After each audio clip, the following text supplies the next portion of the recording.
Something one of the neighbours has put hanging in a tree. It's quite cool, eh? For those overseas, aroha down the bottom there means love in Maori. Okay, so we're off for his walk. Young Rio. I'm filming on a different camera. I've used this camera a few times for the non-walk bits of the video, you know, when I set it up on its tripod. This is my Panasonic Lumix G85 camera, which I haven't had for very long. I only bought this about a few days before the lockdown, so haven't used it a lot. I'm still getting to grips with it because the other camera is just a little Sony X3000, which is a little point and shoot action camera. Another absolute stunning day.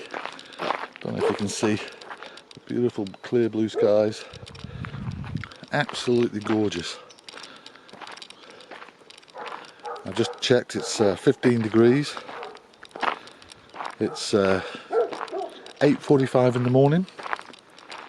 15 degrees. In Scotland, that would be like a hot summer's day. 15 degrees. They'd have the shirts off. They'd be sunbathing. I was there many years ago.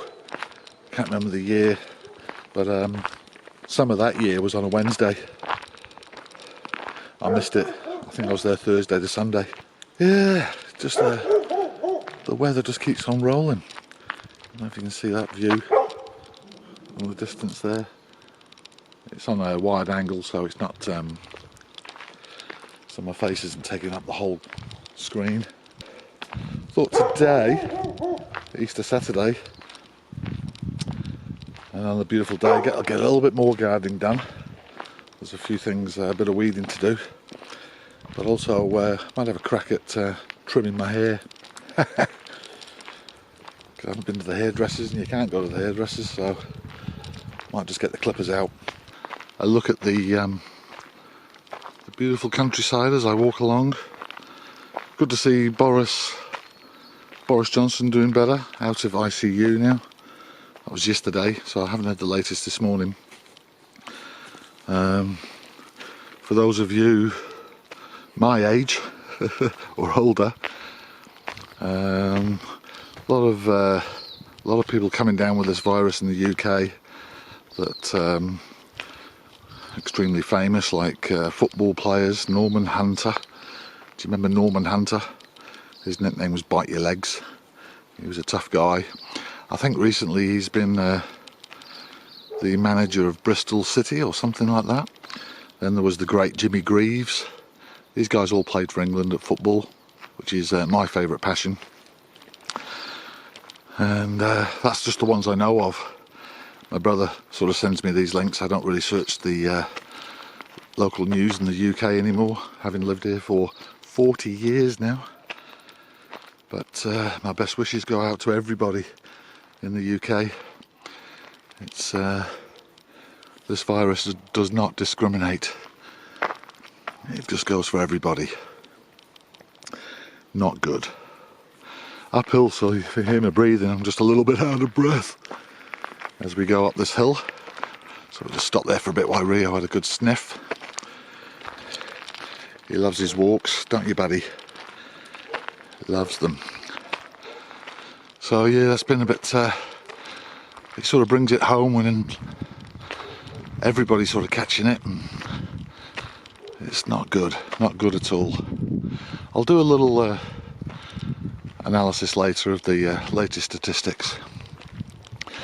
But I don't know if you saw it, it's been sort of going around, the footage has been going around Facebook and various social media, but CNN did a whole story on New Zealand, sort of holding us up as the example for the world. And the question they were asking, is it too late for other countries to do what we did? In some cases it's too late to do what we did in terms of getting in early, because obviously it's not early for them, but it's never too late to try, is what I say. The other video that's floating around is Interesting, when Obama was the president, 2015 I think, he did a speech to Congress about the possibility of, or the inevitability of a pandemic, an airborne virus. There's that Gavin Wilson track again. He did a article on it, a speech to Congress, and at the time he was looking for Congress to pass a bill to spend more money on preparedness and their health system at the time that Ebola was spreading and was dangerous.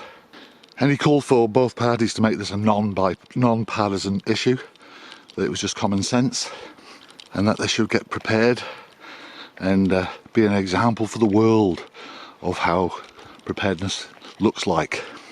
Well, and he also said in the speech, this could happen in the next 5 years. He was pretty spot on. I think he said 5 to 10 years if you actually watch it properly. You know what happened? It became a partisan issue. And at the time, even though he was a Democrat, that weird system they have in the States, what's he doing? That weird system that they have in the States, you know, where they have the Senate and the Congress. At the time, the Republicans controlled Congress. Like at the moment, you've got Trump in charge, but the Democrats control, I'm not sure the difference, the Senate or the Congress, one of the two. One's like an upper house. Like in Britain, you have the House of Lords and the Commons. So it's a similar system in that regard, that a bill can get passed. Now, I'm not sure if I get this the right way around. A bill could get passed in the Senate, but it still has to be signed off by Congress, or the other way around. So obviously he didn't get that through. They're paying for it now, aren't they? Hey buddy, should we head back down? Or should we just keep going? Never been up there. It's a private property. There's a sign there by the letterbox that says no dogs, no hunting, domesticated goats on property.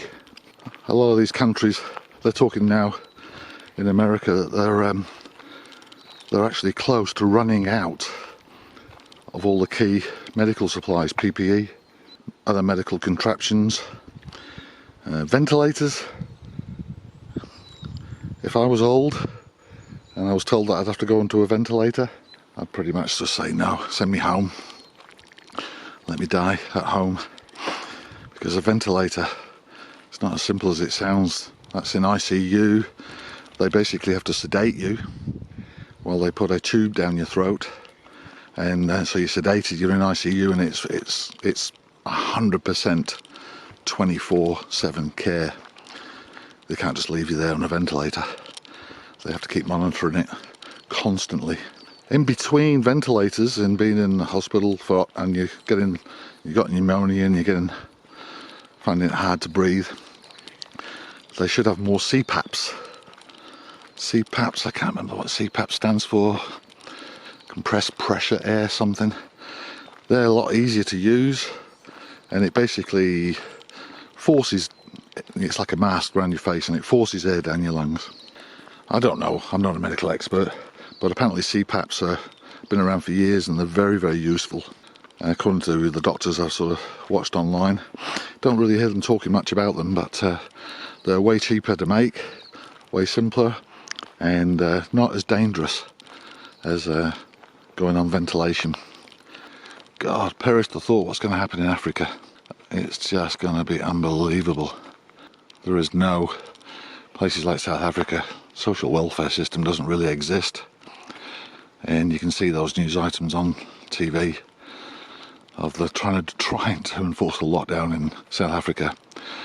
So I just thought I'd turn round, start heading back the other way. There's a family with a dog coming down, and I just don't want to go through the hassle of the dogs barking at each other and all that sort of stuff, so we'll start heading back. I was in South Africa for the FIFA World Cup. We were there because the All Whites were there, they qualified, and that was only the second time in our history. Again, this is football stuff.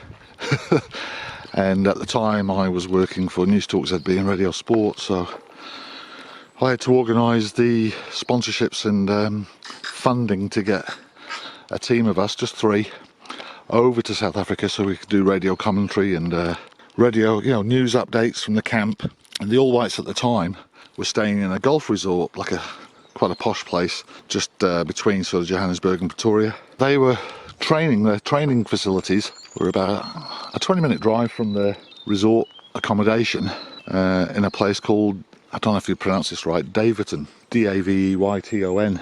And Daveyton was a shanty town, and FIFA, pumping all this money into the sport, had built them a little mini stadium in the shanty town, little mini football ground with a new stand and everything. And that's where the All Whites were training. I remember the very, very first day when we got there, I was on the same plane as the All Whites, arriving in Johannesburg. They had a training session on their first night. Well, it didn't even get started. They'd been warming up for about 5 minutes and they called it off. The amount of smoke, burning tyre smoke, acrid, smelly, poisonous smoke that was coming out of that township, you just couldn't train in it because they're so poor. They don't have any heat sources and stuff. They burn tyres, burn anything they can. We drove through that township by ourselves on that first day. When we went to do a recce, went to do some prep work, and we just drove through town. You had to crawl through. Being a shanty town, there was thousands of people on this little narrow road, and little food markets everywhere, everyone doing their shopping, everyone out. Three tall white guys in a little Volkswagen Polo. We certainly got a little bit of attention. Nothing dangerous, but it was quite spooky. Been in situations like that before, when you stand out from the crowd in a place where they don't see tourists or anything of the like. There was no police around.